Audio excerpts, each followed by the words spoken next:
大家好，欢迎来到快乐手工。朋友们看到我用的秤，最多的呢就是60克的无纺秤，还有那种厚的铺棉哈。我今天带给大家看到的是这样子的秤，这个也是秤，上边呢有密密麻麻的胶点，而且颜色还很多。大家知不知道这个秤是用在哪里的呢？它非常的薄，是专门给真丝、雪纺这样的面料使用的秤。今天呢视频的话题我就和大家聊一聊秤哈。朋友们留言关于秤的话题，真的是五花八门，特别的多。有朋友呢就给我留言哈，老师，我的哪个面料套上这个秤到底行不行？看到朋友们叫我老师，我还是有点脸红的哈。我是哪有什么老师的资格哈，谈不上，大家先互相交流哈。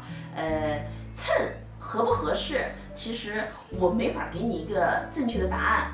因为我看不见面料，我不太清楚你说的棉麻，这个麻的含量是多少？那面料里边你要是40%的麻和60%的麻，它的效果肯定是不一样的，对不对？所以我介绍大家的一个方法呢，就是您把这个面料剪那么一小块，然后跟你想烫的那个秤呢给熨在一起，然后呢你看一看这个烫在一起这个复合的这个东西呢软硬度够不够。如果差那么一点点的，你可以考虑韧线；如果好像差了很多，那你只能考虑换秤了。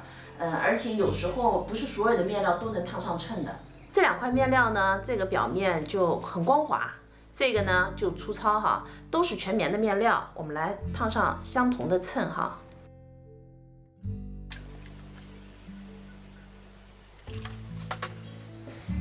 冷却一下哈。大家看这块面料哈，就完全没有烫上，就一点焦点也没有上边。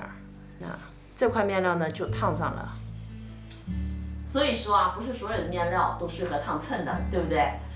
有朋友也会问哈，我做一个包做的特别挺，然后我也烫好了，并且认上线，那么洗涤过后是不是还是这个样子呢？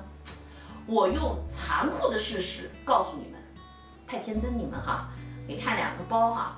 这两个包呢都是烫了180克的铺棉，并且这个包还是认过线的，这都是洗涤以后的效果。这个包就是还是很平整的，对不对？这个包呢就是已经起泡了，原因就是因为这个是全棉面料，它呢就摩擦力强，它烫上胶以后呢就不容易脱胶。这个面料呢是购物袋的面料，它有防水，所以呢就滑，表面就很滑。那你就算认上线，烫完以后还是会有像这样子的一种好像不平整的效果哈。这个不是洗一次哈，就是这个包我老洗，这两个都是便当包，它们洗涤的次数是一样的。我们家的便当包呢，就是基本上2天3天就会洗一次，很脏有时候。所以洗完之后呢，就是这样子的效果。话又说回来了哈，咱们做包该烫秤还得烫，因为我们做包是需要有那种硬挺的效果。后期呢，通过洗涤各方面的话，我们没法把控。那前期呢，我们就必须要把它做到位。在熨烫秤的时候，一定要把胶点完全融化，把那个面料尽量的贴合在一起，正面烫好，反面烫，并且不止一次，是烫好以后冷却以后再进行烫，要多次。只有这样子呢，才能把这个秤牢牢的烫在面料上面。市面上的秤呢有很多哈，我也不可能每一个秤呢都用过。我自己对秤的理解哈，其实用到它的2个功能。首先第一个呢，就是把面料变硬。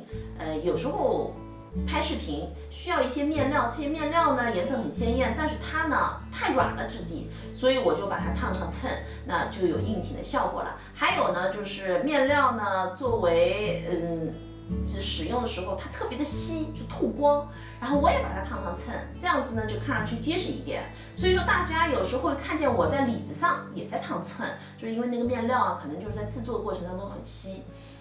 还有一个秤，我觉得功能它做衣服就会用到比较多。比方说你在肩膀的位置，你把它剪成斜的了，剪开了，那你烫上一小段布秤，那这个就不会卸开哈。还有领子这样的部分，圆摆烫上秤呢，在制作的过程当中呢，就会好制作很多。也不知道我了解的这些小知识哈，对您是否有用，说的呢是否到位？瞎说哈。感谢您花宝贵的时间来看我的视频哈，记得呢帮忙点赞，咱们咱们下期再见。